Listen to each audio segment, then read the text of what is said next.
Welcome to the first of 4 Teacher Time series preschool episodes. We're so glad you've joined us today. I'm Judy Garcia, and I will be one of your hosts for this series. I'm here with my co-host, Will Scott. We are both part of the National Center on Early Childhood Development, Teaching and Learning, and we're both so excited to be with you today to talk about curriculum implementation in settings that serve 3 and 4-year-olds. I'm a former preschool and elementary school teacher, and then I moved on to supporting teachers in a coaching capacity, as well as helping early childhood programs improve quality. I also happen to have 2 children, one who just left preschool this year for kindergarten, and another who just began preschool. So at home and at work, pretty much all I do is think about early childhood. And I'm Will Scott. I'm happy to be here today, as well as your co-host for this series. I recently moved to Dallas, Texas from St. Louis, Missouri, where I worked for a parenting education program. I spent many years in Head Start as a classroom teacher and various other positions, including compliance specialist. I have a blended family with many children.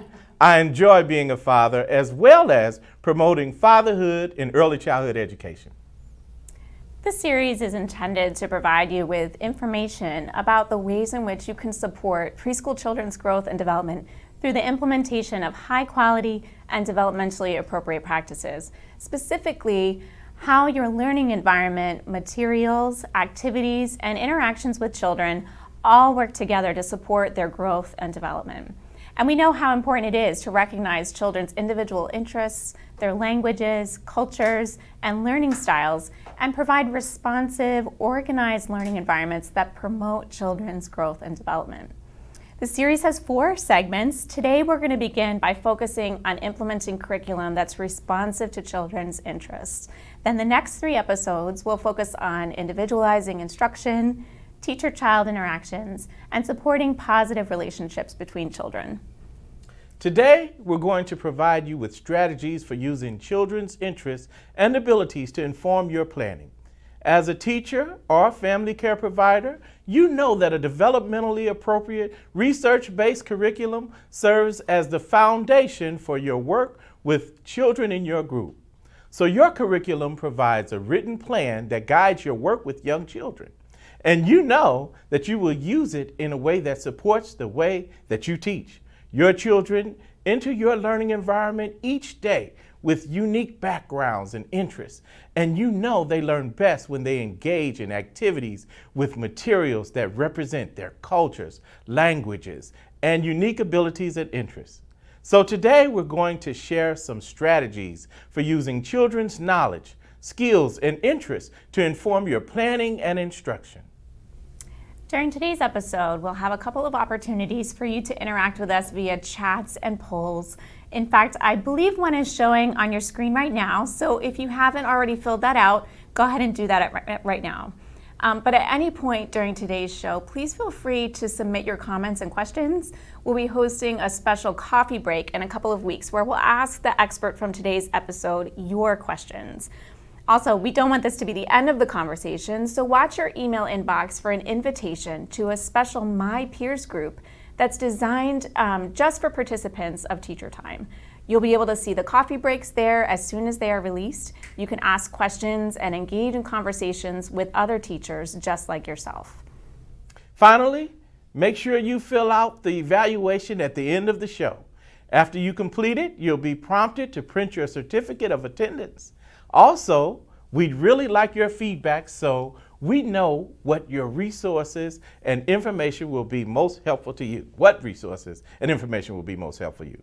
We hope you'll use the ideas we share today and share your ideas in both the comment box and on the My Peers group. Okay, Judy, let's take one more minute because I think those polls answers are coming in. Let's see who we have with us today. Let's see who we have here with us today.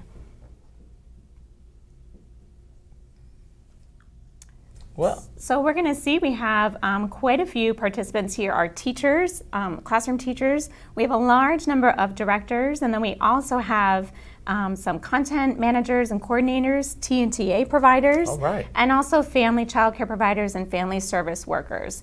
And then we have another category that's others, which includes support staff, administrators, state education department, and supervisors and aides and advocates. So we have a wide variety of participants here today, so we're really happy to have you here. Thanks for joining us.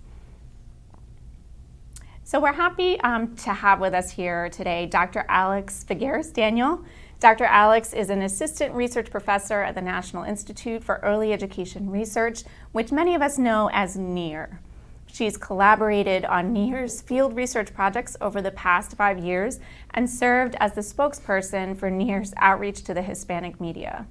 Alex has been a pre-kindergarten teacher and a teacher in a dual language program and has supported many programs and teachers in understanding and implementing high-quality curriculum practices.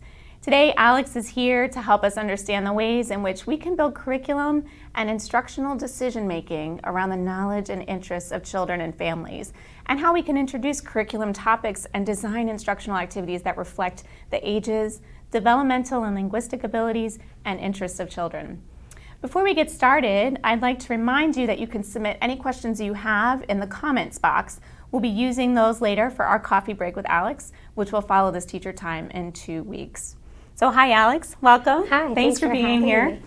So we want to talk today a little bit about understanding what it means to use children's interests and abilities and skills to help us inform our curriculum planning and think about why it's so important for children in supporting their growth and development. Yeah, so I think that generally children thrive in environments that are designed with them in mind, and that the more likely that they are to really get engaged are because they are represented and reflected in their environment, and that their interests are there, and that they are able to find things that they want to do and that they feel passionate about doing. These are the things that I think really help to give teachers a springboard for conversations and planning curriculum that are meaningful for them. Dr. Alex, can you give us an example of how a teacher or family child care provider could design an environment that represents the children in their group? Sure. I think from a very basic level, the materials that are included in the classroom, whether they be books and pictures in a very engaging library area or a space where children can look at books, are a good start. And in that area, I think it's important not only to think about including children's languages and cultures, but also about including stories that may be familiar to them from their homes, stories that they may read with their moms and dads. This gives a good opportunity for them to have meaningful discussions with the children and the teachers in a way that they're comfortable with. And other areas of the classroom that are outside the realm of books and pictures, but that may most well match children's abilities, thinking about what children are able to do in the beginning of a school year versus the end of a school year, or I guess not necessarily only school years, but the time in general that children are within a certain age range. And that really having these materials that match their skills, their abilities, their interests, again, are a way for teachers to have opportunities to watch and observe and listen so that they can be really good at reading between the lines and understanding what makes children tick so that they can be responsive in their planning, whether it's planning to work informally with them or on a more intentional basis when they're delivering content. So it's more than just listening. It's more than just listening to children and understanding their skills, but also being really responsive and thinking about what each child is going to need in the classroom and setting it up so they can be successful. Absolutely. Yeah, that's great. Thanks, Alex. We actually had the chance to speak with some teachers about how they're creating a supportive learning environment. And we're going to take a minute to watch Rafaela, who's talking about how she responded to the interests of the children in her classroom. The reason why we decided to do the sink and float activity was because yesterday we were playing on a water table and the children were trying to figure out why some things went all the way down to the bottom of the water table, why others would stay on the top. They were seeing the bubbles coming up from the toys that were going in and those type of things. So that's why today we brought up the sink and float activity and gave them different choices of object. that they could choose from in order for them to see if they could figure out by themselves with critical thinking the reason why something was going to float and something was going to sink. I heard a lot of awesome conversation and awesome idea of the reason why they thought it was sinking and why they thought it were floating. I know some of my kids were saying, well, it looks like a boat. Of course it's going to float. I mean, a boat floats. So that was a good connection for them on their knowledge of what they do. And a lot of stuff is they need to guess. And all the scientific methods that we use are guessing. So they have to formulate an hypothesis and then test it out and see if it actually works out. And they tell me, that didn't work out the way I wanted to work out. I wonder why. So that's where the whole open-ended question came in play, and they get to figure out why it didn't work out for them. So Dr. Alex, what do you think about how this teacher responded to the children's interest at the water table? I think it was great. I think she definitely capitalized on their interest in putting objects into the water and used that as an opportunity to have some conversations about what sorts of things might float, might sink. And while there are definitely some deeper scientific pieces there, she did give them the opportunity to really think about and talk about and put into words some of the things that they were seeing happening in front of them. Yeah, she said they really used some language, some predictions about what they thought was going to sink or what was going to float. So she took the opportunity that they had just playing at the water table and turned it into a real learning experience where she said she could support their vocabulary, but also some scientific thinking, which I thought was really great. So we're going to watch a little bit more of this teacher, and she's going to be talking just a little bit about how she creates a responsive learning environment responding to the children's needs. By observing them and see where they're at developmentally, I know which one I need to have close by me. I know which one I can put farther away, which one I can get a good conversation from. And then it's a lot of routine and repetition. They know what we do every day. That's why they are in charge of the schedule. They know that after we're done working, we are gonna go to circle. And when we get to circle, we're gonna pick the stick and say, well, how are we feeling? Because I'm really, really big on feelings and emotion, and I think this is probably the only place where the children get to talk about their emotion and really understanding what their emotions are about and how to deal with them. It's a lot of conversation and open-ended question and observation. We also do a home visit prior for them to start in the classroom, so we do talk to the parents. We do ask the parents what they're interested in and what they think they really want to learn. And just by seeing them in the classroom, like the activity of today, the sink and float activity, the only reason why they came out is because we were observing them playing on the water table. And we say, I think that might be something that they really want to learn, and we just go with it. We just have to be super flexible and being ready to have material ready for them to use and just some kind of activity that relates to what they want to learn. That's great. Alex, so tell us, what do you think about this teacher and how she changes her learning environment and what teachers can do to change the learning environments to be responsive to the children in their classrooms? Yeah, I think it's a great idea to change the environment on a yearly basis, given that there are different groups of children that are going to be using those environments. I think even as a mom of 3 children, the same materials that interest one child don't necessarily interest the second or the third. And I think it's important to respond individually to children as needed so that you're able to provide the supports that they need specifically, and that there are materials and activities that are based on interests and also abilities, and that can address where children fall in their own development. And can you tell me a little bit about how to think, especially at the beginning of the year when teachers are getting to know children and who they are, maybe what's some of the things that teachers can do or family child care providers can do to kind of just create an environment that's going to support children kind of right away, knowing what we know about young children, but then also something that would allow them to be responsive as they get to know their children? Yeah, I think in the beginning it's important not to have too many things out, and that children are sort of supported in an individual way to move around the environment and practice working with the materials that are there to show children all of the possibilities that each material sort of holds. I don't know that that's always obvious to children, and I know that frustrates teachers. But I think it's important not to lose sight of the fact that that facilitation around each set of materials is sort of very important at the beginning of the school year as children are becoming comfortable and making this environment their home away from home, or depending on what their setting is, just a new sort of place that they're learning to thrive in. Right, they spend a lot of time there, right? So it should feel comfortable, and it should feel like it represents who they are as little children and as young learners, and have lots of places that are exciting and engaging. Like when you think of the water table, right? A water table is fabulous because kids love to play with water. My boys will play in the sink all day if I let them. And so just by providing that, the teacher allowed the children to explore something that they're naturally interested in, and then she observed them to see what they were exploring, because there's so many things you can explore in water tables. Dumping and pouring and sink and float came, and then she took that opportunity to really engage them in a focused learning opportunity with really specific goals around science and communication and language. So that's great. All right, well, thank you, Alex. We're going to have Alex back in just a few minutes. Remember, if you have questions for Alex, you can submit them in the comments, in the comment box, and we'll use them for our coffee break. We want to do another chat with you. You can use the chat box to answer this question.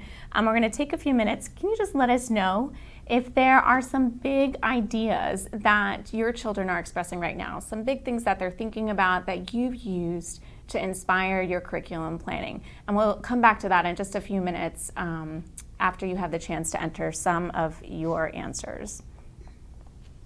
So we're going to take a few minutes now to focus specifically on the development of language and literacy. We're so happy to have Dr. Linda Espinosa here with us today. Dr. Espinosa is a professor emeritus of early childhood education at the University of Missouri-Columbia. She has worked extensively with low-income Hispanic and Latino children and families throughout the state of California as a school administrator and program director. She's published more than 120 research articles, book chapters, and training materials on how to establish effective educational services for low-income minority families and children who are acquiring English as a second language. Thank you so much for being here with us today, Thank you Linda. for having me. So today we're talking about how teachers and family child care providers can be responsive to children's knowledge and skills and their specific interests. And we know that that's so important when it comes to language and literacy development, because it requires interest and engagement on behalf of the children. And we know that each child comes into the classroom with really unique backgrounds, ideas, experiences, and we know that they use those to really guide their understanding, their communication, the way that they talk and engage, but also their interests in language and literacy. So if you could start out just by giving us a general idea of what language and literacy looks like in an early childhood classroom. Sure. Well, language and literacy are slightly different aspects of this same kind of communicative competence, but language, to break it down into very simple terms, is really composed of two elements. Receptive language, or how much a child understands about what is being spoken to them. If they can follow complex sentences, past tense, they understand that happened a while ago. And then the expressive, which is the second aspect of it, is about how the child uses language. So can they produce past tense? Do they know, what it means when you put a clause at the end of a sentence, for instance, and that changes the meaning of the sentence. So you've got these two aspects, receptive comprehension, which usually is much greater. So children understand a lot more than what they're able to speak or they're expressive. And one point that I think is really important for early childhood teachers is this need for children, young children, babies, infants, toddlers, preschoolers, to hear language, to whatever language is being spoken, that aspect of hearing, attending to, processing the sounds of that language are then going to eventually prepare them to develop the literacy skills. And sometimes we don't always think about it, but when babies are born, and actually before they're born, their brains are prepared and designed through evolution to attend to the sounds of any language. So they attend to it, they give it preferential attention, and they start processing it in the last trimester of pregnancy. So this, even when infants, before they're able to talk or communicate, they are looking at you. So that aspect of one-on-one communication, is extremely important in developing the expanded language that children need as they move into the reading or the literacy spheres. Literacy in general is reading and writing. Okay, and literacy builds on top of this thing that we think of as oral language, or those basic language skills.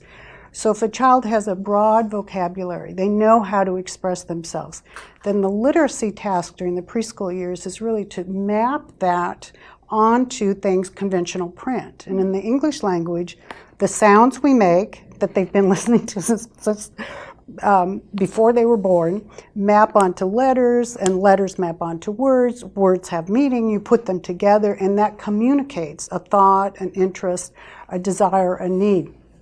And actually, if you spend any time with a 3 or a 4-year-old, you realize they are pretty sophisticated little communicators. Yes. They know who they're communicating to, they know which language to use, and they're experimenting constantly. So as a mother of young children, they come up with amazing combinations of words.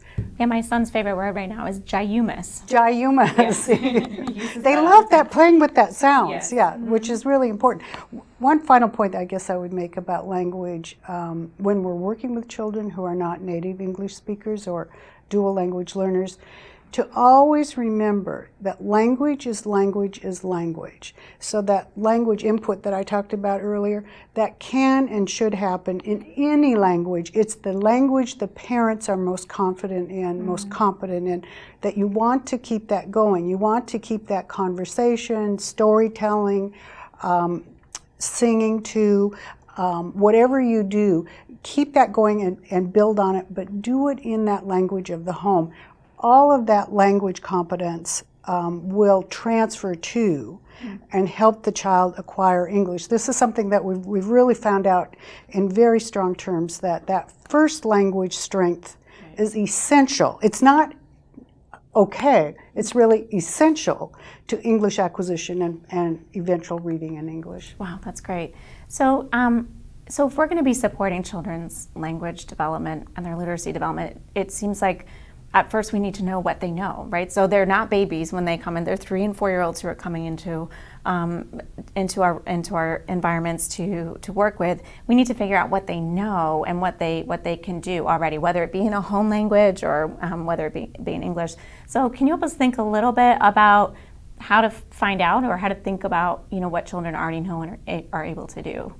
Right, and in early childhood we believe and we practice that you start where the children are at. And so you have to know what vocabulary do they have, how do they express themselves, do they know the concepts of big and little, do they know their color, all of those kinds of things.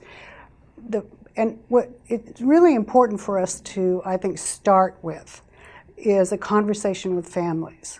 So you find out from the families, particularly if they're entering your program at 3 or even 4 years of age, what has been that early language learning experience of the child. So who has been speaking to the child, in what languages, for what types of purposes, and what are the family's experiences, what are their preferences, what are their cultural habits, and that will give you a lot of insight into what you're seeing in a child's behavior in the classroom. So if you see a child who's not responding, who's not talking, it could be either a lack of comprehension of English, or it could be a temperamental thing. Right. But those are the kinds of things that you would be able to discern once you have that deeper understanding of that earlier background of the child and the ways in which that has shaped their behavior and their language abilities. So the conversation with parents is essential. And then the teacher's job, which we all do, is to observe that child, and observe that child when the mom drops the child off, or the dad or the grandparents, whoever drops it. Observe what's going on. What language is the child using to the mom? How is the child relating to the mom? Are there hugs and kisses? Are there tears? Whatever. All that gives you clues into the child's temperament. And then not just during large group, which we watch all of the children, or even small group, or even one-on-one, but watch that child on the playground. So this is a time where you can get some insight into how they relate to peers, if they're maybe interactive with peers and they're highly chatty and maybe even organizing things. That's a clue into their temperament and personality, and you can use that as you build. I also want to say that an important talent, I think, of early childhood teachers, and they're maybe not even aware that they're talented in this way, is that they sort of see where the child's at in terms of what concepts, what vocabulary they have, and then they need to intentionally build that toward the curriculum goals. So you know what it is that you are starting to have greater expectations for. So yes, we know where they are, but we also know where they need to go, and so we systematically start to increase those expectations for children as they're more and more capable. Right. That's really responsive. That is, responsive is the key. Responsive, yes. So help us just think a little bit about the learning environment and the way that it's set up, and what we can do to make sure that the learning environment is responsive to children's needs, but also really going to support their language and literacy development. Right, right. Well, and Alex mentioned this earlier, but that you really, once you've had those conversations with families, you understand a little bit about the family's background, and that should be represented in the classroom. Children see images that are familiar to them, that connote good experiences, family traditions. The other thing that I like to talk about is this environment as a teaching tool. So it's a way in which children learn, both is this a safe place? Is this a place where I can learn from the environment itself, as well as, you know, what my teacher is intentionally teaching me? So we need to very carefully arrange it, and it consists of both the physical aspects, the materials, the way we've organized our centers, all of that, as well as the social aspect. So who the people are, how we nurture relationships, how we respond to children, that's also part of the environment, and whether or not the child has this sense of I'm accepted, I'm safe, and I don't have to have my emotional defenses up because everybody here accepts who I am, the languages I speak, the cultures I have. So in addition to having the books, the materials, the print, the images be reflective, you want to have some print that represents the languages of the children. So you know this, and parents and families can help you do it. You have it around, and you even point it out. So the children start to identify. So it's meaningful. Yeah, their name. I mean, the good place to start is just when you set up their cubbies and they have their picture, make sure their name is written correctly in their home language. And then I would put under it English as well. So you kind of color code, you make distinctions between language, but you make sure that they are reflected. Another thing that we, and many programs are very successful with, is to recruit and encourage both family members, community members, and sometimes older siblings to come into the classroom when they are native speakers of the child's home language. So that child has a way of hearing that language and maybe having that book read to him in that language before the teacher reads it in English. So ways, and I mean, there are many messages that we send when the child hears the language in the classroom, and maybe even you teach everybody an unfamiliar language. So everybody's exposed, let's say, to Mandarin Chinese, only maybe there are 2 little girls who speak it at home. The whole class can benefit, including the teacher. Of course. You know, we can all learn languages Learn that something as I like to say, not any of us will ever know all of the languages and cultures that our children and families bring. We just don't. Even if we're bilingual or trilingual, our communities are very diverse these days. But we can learn about them, and we can support those languages through some very deliberate strategies. So in some ways, we all need to embrace something a little new. That's wonderful. I really love that. It's I think it's really powerful to think about how we can create a learning environment that's a community, a mini community that's representative of the children and the families who are there, and think about what that would mean to children and families who are there every day. I think it could be really powerful. So thank you for being here with us, Linda. I know you're going to come back to us in a little bit in our next episode. So thank you for being here today. You're welcome. So Linda's going to come back to be with us for the next 3 preschool episodes to talk more about supporting children's language and literacy development. For more information on supporting language and literacy in your learning environment, you can go to the ECLKC and search for the Planned Language Approach. It's a comprehensive, systematic, research-based way for early childhood programs to ensure optimal language and literacy services for children who speak English and for those who are dual language learners. Okay, so now, Will, let's get back to our poll.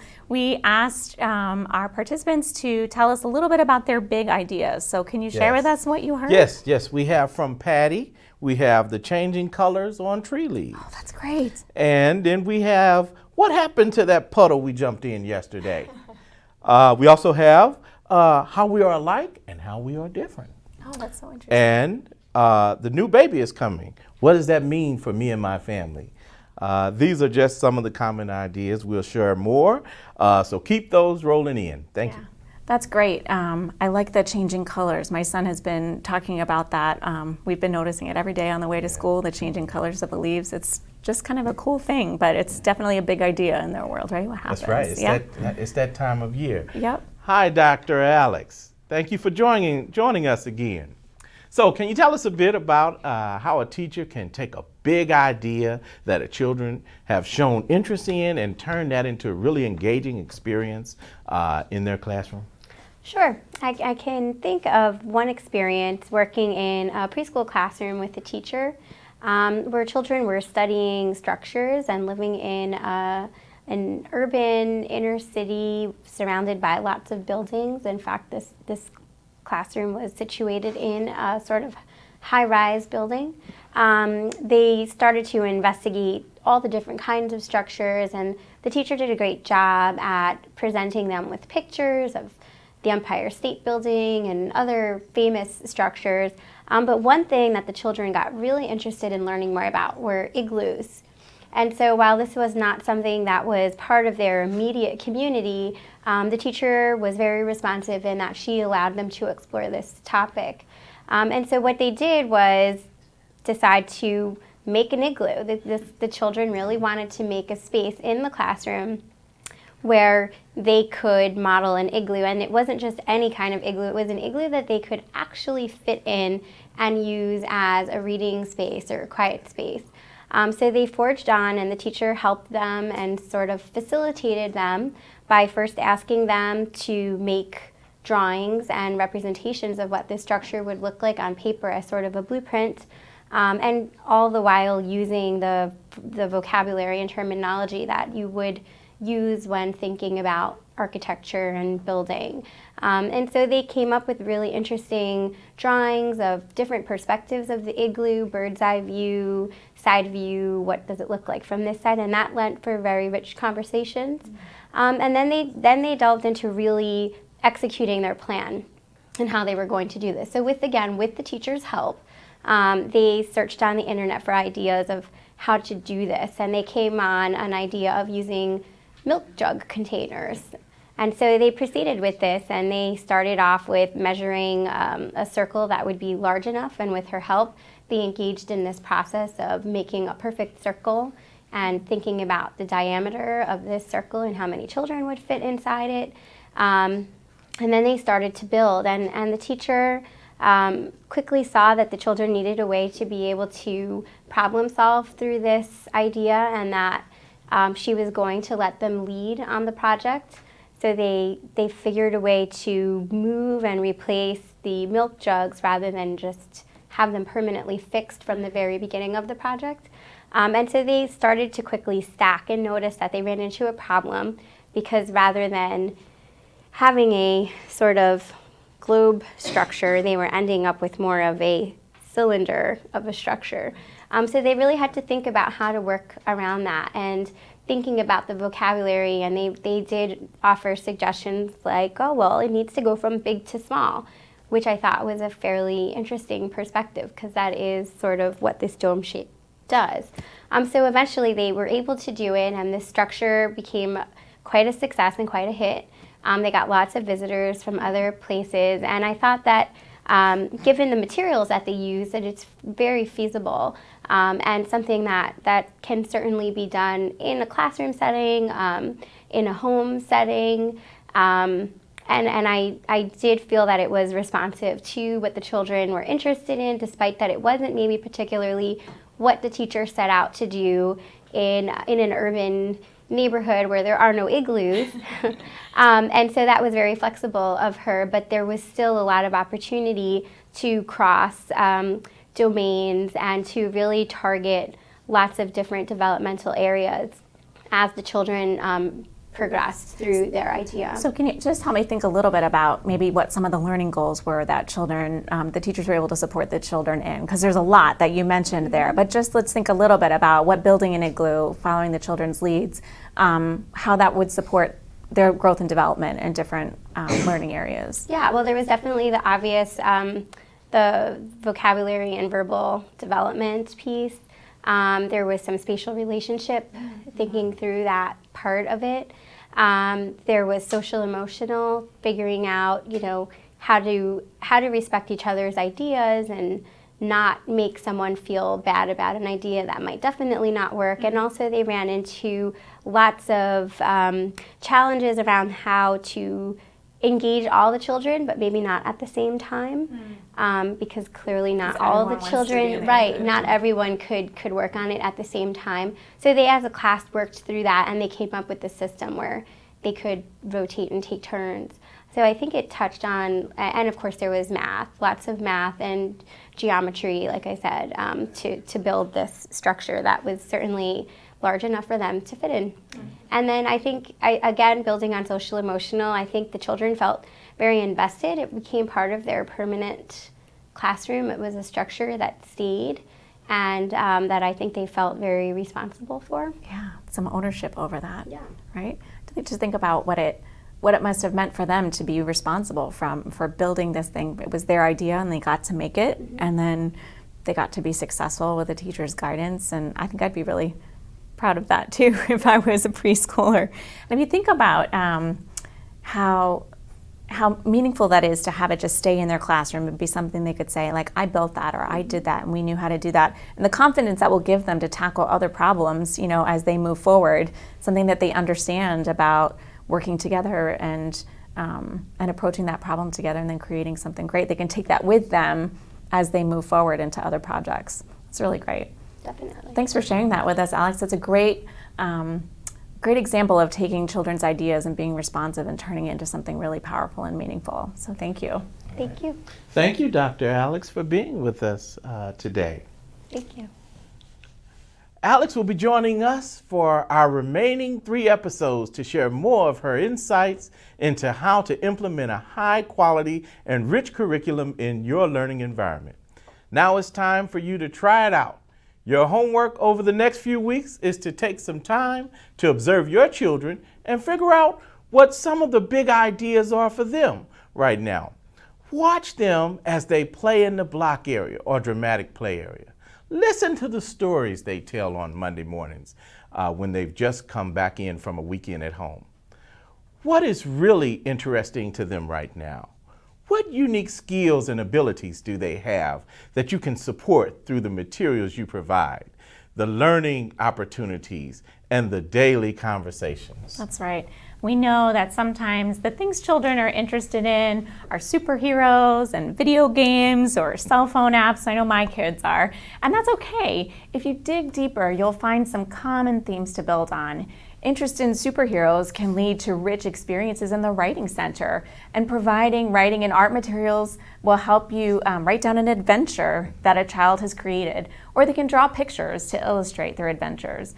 You can explore common themes among these stories, similarities and differences among characters, and find other stories that may not be about heroes and find themes or characters that are similar. Or think about the block area. You can provide cars and trucks and people so children can build and then act out their stories. Think outside the box. Now we're going to take a moment and connect this thinking about implementing a responsive curriculum to the Head Start Early Learning Outcomes Framework. Peter Pizzagallo is here to tell us about that.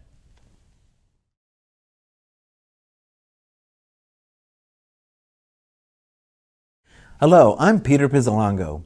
For this portion of Teacher Time, we'll focus on ELAF, the Head Start Early Learning Outcomes Framework, ages birth to 5, as we continue to unpack today's topic, using children's interests to inform curriculum planning.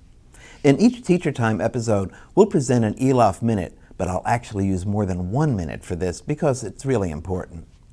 Now, some of you might be asking, what is ELOF? So I'll begin with a brief overview of ELOF before we home in on Children Guide the Curriculum and the role that ELOF can play to inform your practice. ELOF is a framework that represents the continuum of learning for infants, toddlers, and preschoolers, what children should know and be able to do from birth through age 5. As you know, the first 5 years of life is a time of wondrous and rapid development and learning.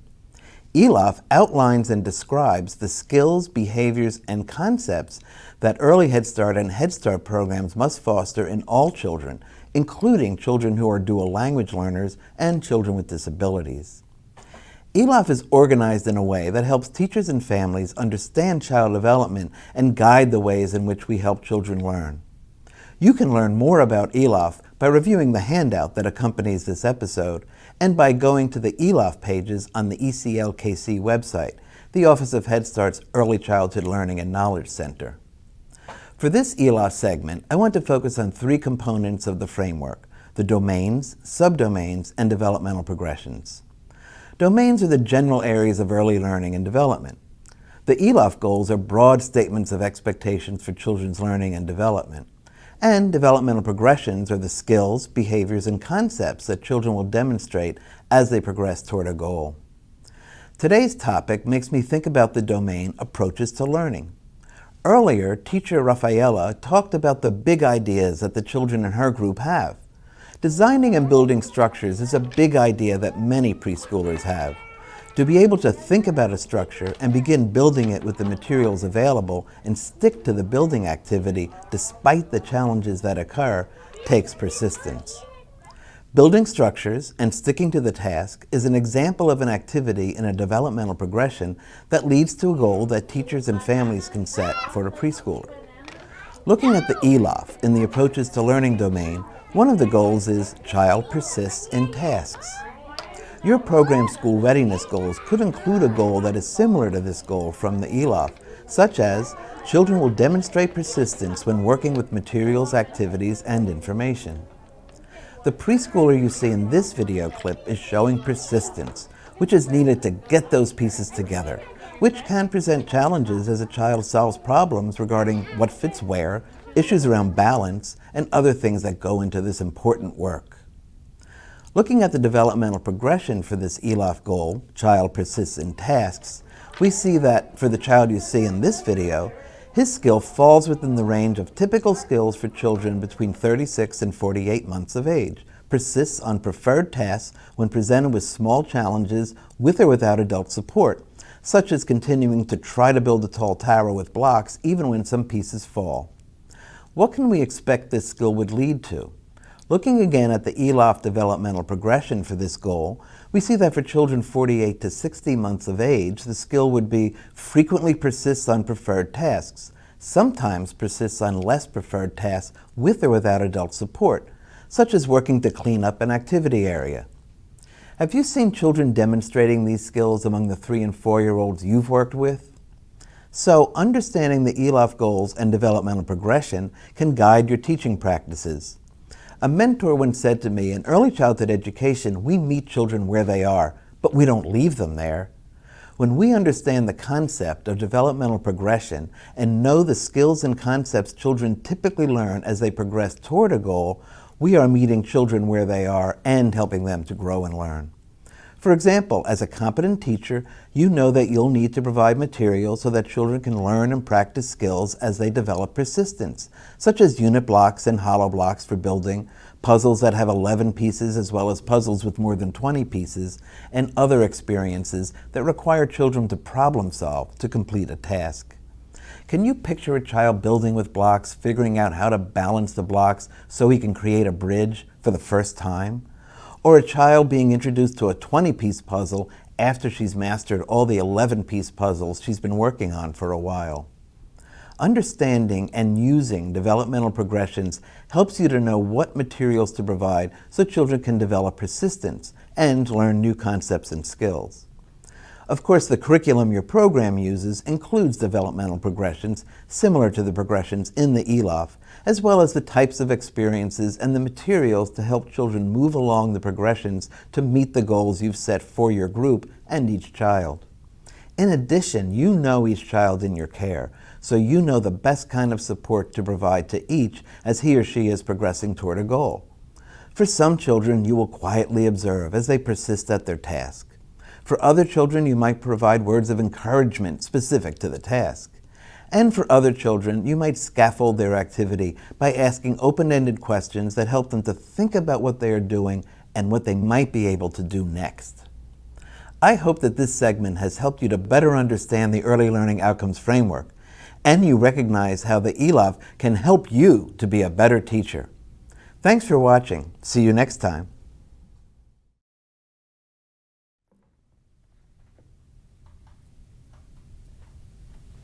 Thank you, Peter. We are going to transition now to talk a little bit about how to support children who may have challenges that make it difficult to persist at tasks or engage in activities you've provided. Sometimes, even when you provide learning environments that reflect your children's interests, you may still struggle to connect with and support some children in really engaging with materials and activities in your learning environment. So we're happy to welcome Dr. Neil Horn from the National Center on Early Childhood Health and Wellness. He's here to talk to us today about how to support children in your learning environment who may struggle to engage with the materials or learning opportunities despite your best attempts. So welcome, Neil. Thank you so much for being here today. Thanks for having me. So what can you tell us about supporting preschoolers who may be exhibiting some challenging behaviors or not really being able to engage in the materials and learning opportunities? You know, in the words of a very wise child, it's a ginormous issue. And so, you know, I think that the place to start is to think about behavior as a way of communication. And Linda certainly talked really nicely about this. I think if folks can start to think about what the meaning of the behavior is, that children are trying to tell us something. And that communication starts from the moment they walk into the facility. From drop-off all the way through pickup, there's communication happening. And sometimes it's very direct, and sometimes it's much harder to sort of decipher. And if we're paying attention and thinking about that particular child, as well as all the other children and what they're bringing to the table, what we start to do is we start to act sort of like a detective, and we start to pay attention to some of those cues. If that child's having difficulty with drop-off, what can we do that might help? What can we do to not say, boy, that child is really anxious and that's a challenging behavior? Rather, why can't we say, well, what can I do that might actually support that child and make that transition, which is for many of us a very difficult transition. I'm sure you'll have this difficulty when I step out. But I think when we, as teachers, think about ways in which to support that child and do something as simple as let them wave goodbye from the window and sort of work towards making that not such a difficult transition, we're sort of using our detective skills, and that's the important piece here. So you're trying to think about the different behaviors that children exhibit and not think about what to do about those behaviors, but really first stop and think, what is this behavior trying to tell me? What is the child trying to communicate through this behavior? And then think about solutions. And it seems to me like the solution doesn't lie within the child. It lies within the teacher and the learning environment. Well, too often what we do is we sort of have an expectation that every child just sort of comes knowing all the skills that they need to know. They know how to problem solve, they know how to enter into conversation, work with other children, share materials, whatever it is that we expect those children to be doing in our care during the day. And the truth is that some children do come with a very good level of skills and some don't. And if we start to think of ourselves as having opportunities to help develop those skills, I loved Alex's example because it wasn't just about building an igloo. It was about all the concomitant pieces that come together when you do something like that and follow the lead of and the interests of those children. What we also do is then we have opportunities for problem solving. What if there's not enough milk jugs for each child to use one right at that moment? Right. And then one child starts to get really frustrated. Well, instead of saying, boy, that child's really challenging, you might say, what can I do to help that child figure out a way to express frustration that isn't knocking down the work of other children or things like that. Yeah, that's really important. I think I remember working with a teacher who had a child who would always go into the block area and ram the cars into the kids' buildings. And it was a real challenge for the kids who were building, but also for the teacher. But instead of trying to change the behavior right away, she observed, and it was something that happened pretty consistently. And her assumption was that this child wanted to go and play in the block area, but didn't know how to say, hey, I want to play with you guys. And so his way to get in was to smash their buildings. So she worked with him to help him figure out how to enter. And she worked with the other children. You know, this child is really wanting to play with you guys, you know, so the children were more prepared when he came along to say, hey, do you want to come play with us? But also she gave him some words just to say, can I play with you? And I think that that's one of those things where she stopped and tried to figure out what was going on. Is this kid just angry and aggressive and just wants, he wasn't ramming his cars into any other kids in any other areas or aggressive, it was just in that one area.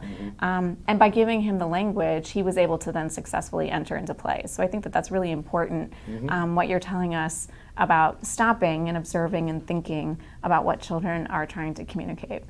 Yeah, I've heard, I think it's Jerry Paul, I could have it wrong, but don't just do something, stop. Instead of the sort of, don't just sit there, do something. I think when we work with children, particularly when we think about behavior, one of the things we need to do is stop for a second. And it's very challenging. You know, challenging behavior, quite frankly, is what's challenging to the adult in the room. So there are things that are challenging to you that may not be challenging to me, and vice versa. I have pretty energetic children at home, and I'm okay with it. But I have friends who come over, and it is really challenging. Why are they running? Well, no, because that's what they do. And so for teachers, it's to think about what pushes my buttons. What is it that sort of gets me to think this is a challenging behavior? Because challenging behavior is the intensity, frequency, and duration of a behavior, and that it challenges your sense of competence. And when you start to think about your day, from drop-off all the way to pickup, and the ways in which you feel competent and what happens that sort of challenges that, that's when you can start to think about, and how can I help support that child and be responsive to that child so that it doesn't challenge me quite as much. That's great. Thank you, Neil. That's really helpful. So I think next time, because you'll be joining us for our next episode, maybe we can take some time to dive a little deeper into these suggestions and maybe give our viewers some really concrete examples of things that they can do throughout the day to support children. Sounds That'd be great. Yeah. Thank you, Neil. Sure. Now we want to take a few minutes to focus on you, the adults responsible for implementing curriculum each day in a way that is responsive and engaging. As we know, creating these learning environments can be a real challenge, especially when each child in your room has unique interests and needs. So we want to give you some ideas about how to take care of you, because we know that your well-being directly affects the ability to care for your children. One of the areas we have been hearing more and more about is the area of wellness. These days, we are much more aware of the effects of stress and not taking care of oneself. Yeah. So what are some broad issues to consider in terms of staff and wellness? Well, so I'm glad we're talking about it, because I would tell you that 5-10 years ago, this is something we didn't talk very much about. The wellness, the well-being of folks in childcare, the folks in early Head Start and Head Start home visiting.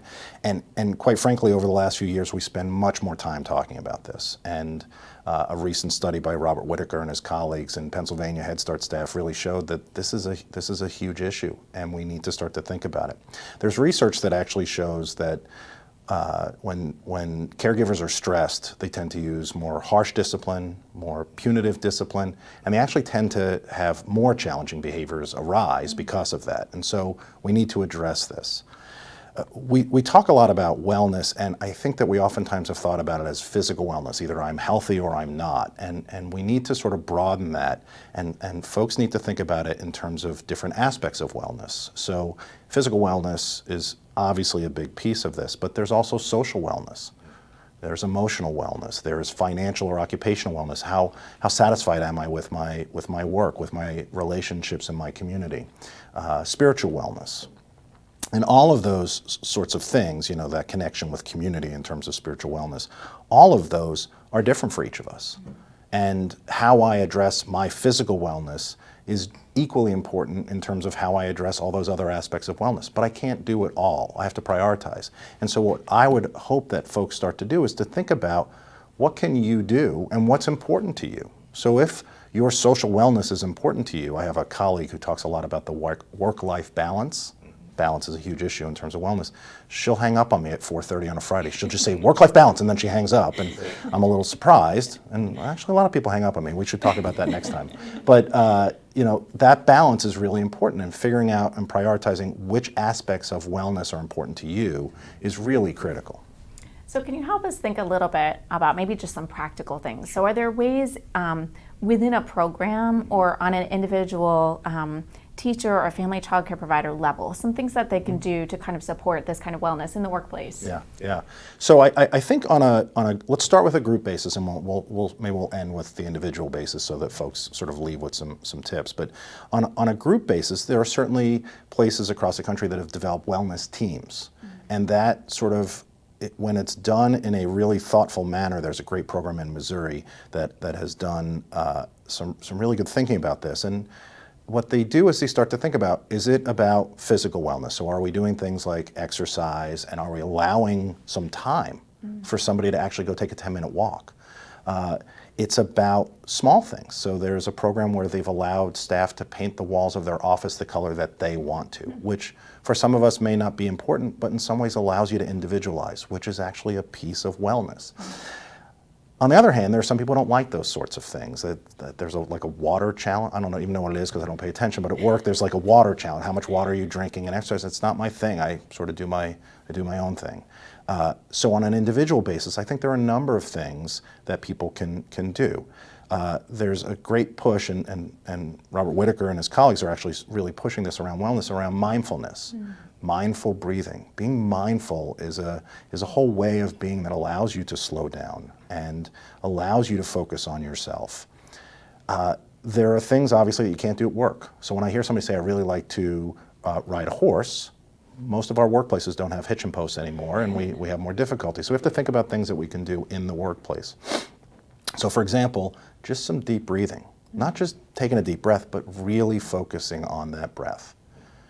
Progressive muscle relaxation, and we have there's on the Early Childhood Mental Health Consultation, ecmhc.org website. There's guided in English and Spanish audio for relaxation. And I think that those kinds of things, think about what the individual can do within the scope of what happens during the day, that you don't get 4-hour breaks to go out and get out to the gym.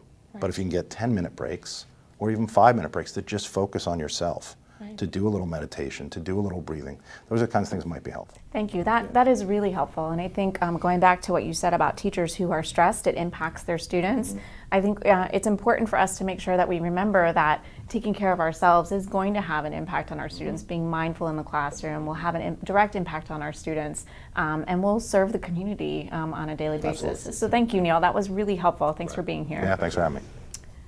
Well, we've learned so much today about how you can observe and use children's interests and needs to create an engaging approach to curriculum that will support children's growth and development. Remember, children thrive in a learning environment that's designed with them in mind. They are more likely to get really engaged and persist at creating something new or solving a problem. It's important to make sure that the materials you provide represent children's cultures and languages and their communities. Most importantly, when you take the time to understand and learn about your children's individual backgrounds, that can guide your planning and help you implement your curriculum in a way that's really responsive. Yes, I've really enjoyed hearing about the many ways teachers have been thoughtful about engaging their children in really creative and thoughtful ways. We'll look forward to seeing you again on our next episode, which will be on January 27th at 3 p.m. We'll be digging in deeper to the idea of creating a responsive learning environment and discussing strategies you can use immediately to meet the individual needs of all children you work with. We're going to leave you with some great resources. If you'd like to continue learning more about implementing a high-quality, developmentally appropriate curriculum in your learning environment, you can find these resources by clicking on the viewer's guide that is on your screen. I'd like to thank all of our guests for being here today. Please remember to ask your questions in the chat box. We'll have the chance to address some of those questions at our upcoming coffee break. Thank you for being here with us today. And before we go, we'd like to leave you with this moment of learning. What about if you turn your Lego upside down? What's gonna happen then? Upside down. It's just gonna be upside down. It's still gonna float. And my stick. It still floats. Sticks. Can I have it? I have a seashell. Can I have it? Sure. I have a. Should we try it? Try it. Let's see. Okay. All right. Let's see if that sinks. It It floats. What about this one? What? Look. It floats. It sank all the way to the bottom.